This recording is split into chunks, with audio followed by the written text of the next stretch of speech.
안녕하십니까, 프락셀바이브 우직입니다. 오늘은 제가 테슬라 모델 Y를 가지고 왔습니다. 인기 폭발인 제품이죠. 이거는 2025년 11월에 출고된 모델이긴 한데요. 2026년이 되면서 뭐가 달라졌냐라고 이제 간단히 짚어보면 뒤에가 이제 검정색 트림으로 바뀌었어요. 모니터 같은 경우에도 15.4인치에서 16인치로 바뀌고요. 근데도 FHD에서 QHD로 바뀌고요.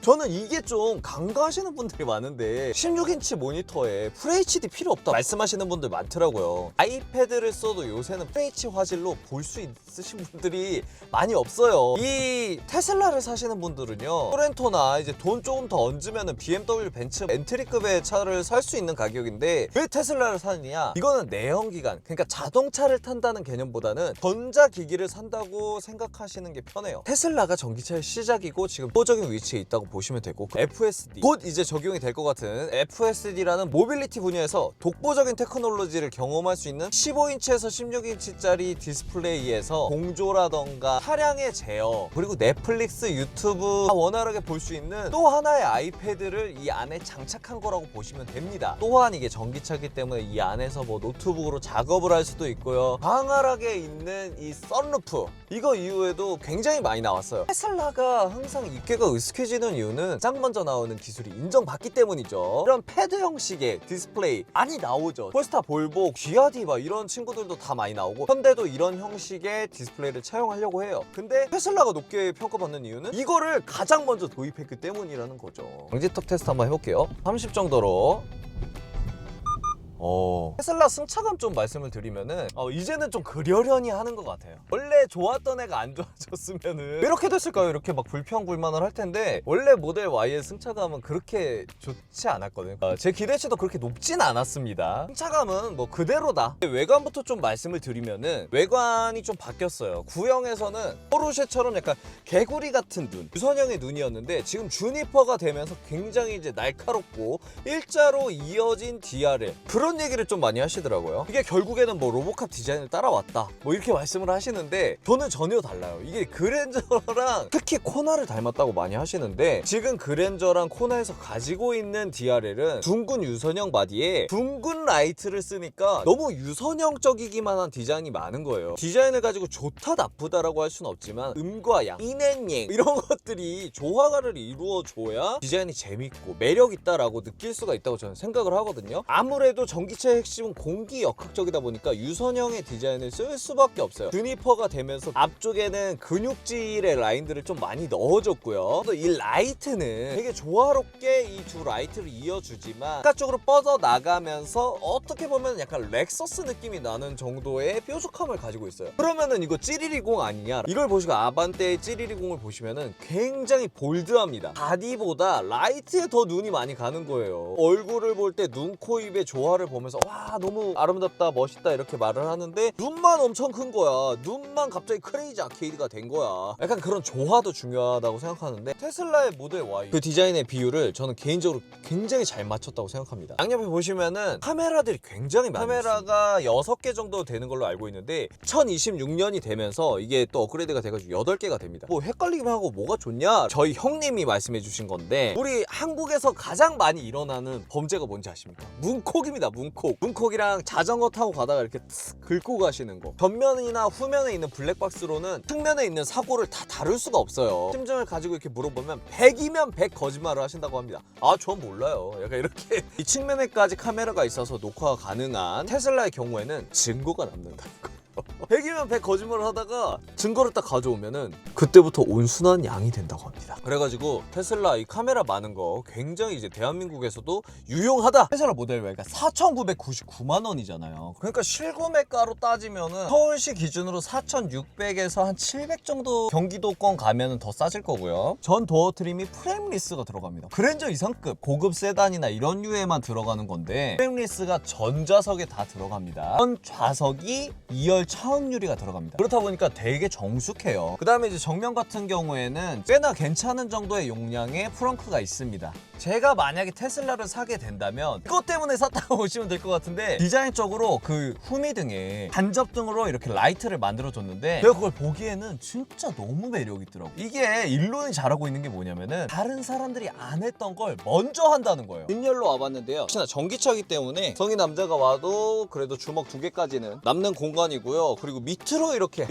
다리를 뺄 수가 있기 때문에 굉장히 여유롭고, 특히나 진짜 파노라미 이 썬루프 같은 경우에는 이미 이마를 넘어섭니다. 이게 어떠한 자동차를 타고 있다기보다는 야외가 그대로 느껴지다 보니까 이게 어떤 크루즈를 타고 있다거나 아니면 어떤 미래적인 무언가를 타고 있다는 생각이 들어가지고, 보통은 이제 이마의 따사로움을 고려해가지고 이마까지는 안 가게 해주는데 정수리를 넘어감으로써 느껴지는 이 경험 자체가 다르네요. 자, 그리고 이쪽에 공조 장치가 있거든요. 이쪽에서 다 이제 조정도 가능하고 시트를 이렇게 움직일 수도 있어요. 미디어라던가 넷플릭스, 유튜브 뭐 이런 것들도 다 조작이 가능하거든요.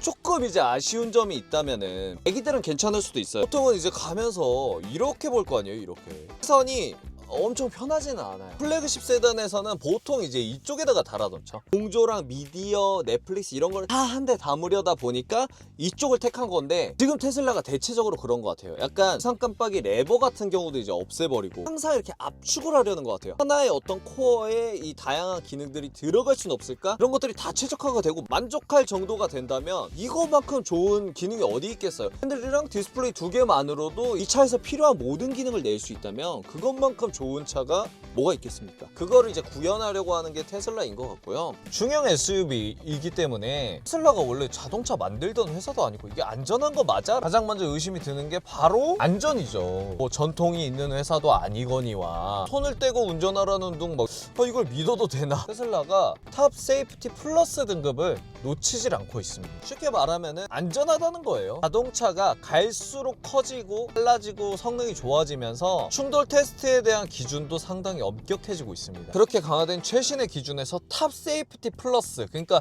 최고 안전 등급을 계속해서 유지하고 있다는 거는 테슬라가 굉장히 안전한 차라는 얘기예요. 믿기 쉽지 않았지만 실제로 제 지인이 테슬라 Y를 타고 가다가 길에 미끄러지는 사고가 있었어요.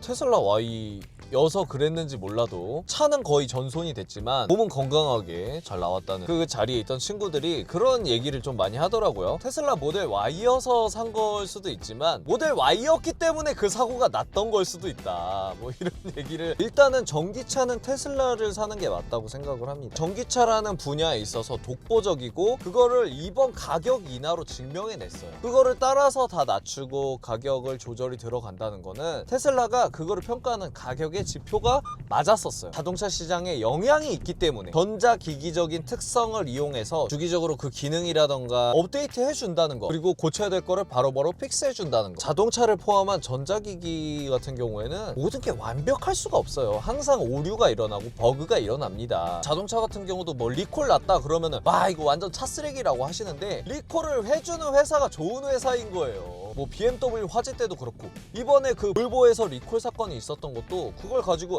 그 차 쓰레기였네 이렇게 얘기하는 게 아니라 리콜을 해준다는 것 자체가 굉장히 회사로서 손해도 크지만 그 AS 끝까지 책임지겠다는 그 모습을 보여주는 거거든요. 어떤 큰 사건이 일어나면 죽어도 리콜 안 하고 이런 회사보다는 낫다는 거예요. 어떤 회사인지는 얘기 안 했습니다. 그렇기 때문에 테슬라의 AS 업데이트 수준에 있어서는 저는 굉장히 지금 시스템을 잘 갖춰나가고 있는 단계라고 생각을 하는 거죠. 내가 뭐 20년도에 테슬라를 샀고 22년도에 샀고 상관없이 업데이트를 해준다는 거예요. 중고가 방어도 잘 될 것이고, 그리고 그것 때문에 고객들의 충성심도 많이 늘어나겠죠. 테슬라는 제가 봤을 때는 점유율을 꾸준히 높여 나갈 거라고 생각을 하고요. 치킨 게임이 시작돼서 그 영향을 다른 차 회사들이 받은 순간부터 저는 이제 테슬라가 본격적으로 영역 전개를 시작했다고 생각을 합니다. 테슬라의 유일한 호적수는 중국이 될 것 같아요. 중국 차들만이 할 수 있는 그런 투자 형태가 저는 따로 있다고 생각을 하기 때문에 테슬라가 이제는 뭐 자동차 기업이라고 보기에도 살짝 애매해지긴 했잖아요. 로봇 기업이기도 하고 우주 기업이기도 하고 S와 X를 단종시킨 것도 옵티머스, 그러니까 로봇을 만드는 공장으로 만들겠다라고 선언을 했는데 그런 측면도 있겠지만 아까도 말씀드렸다시피 테슬라의 적수는 중국입니다. 로봇으로 자동화를 해가지고 계속해서 찍어낸다고 했을 때 가끔가다 팔리는 하이엔드가 좋겠습니까? 아니면은 중저가의 가격으로 대량 판매를 하는 것이 더 효율적일까요? 일론은 천재예요, 천재.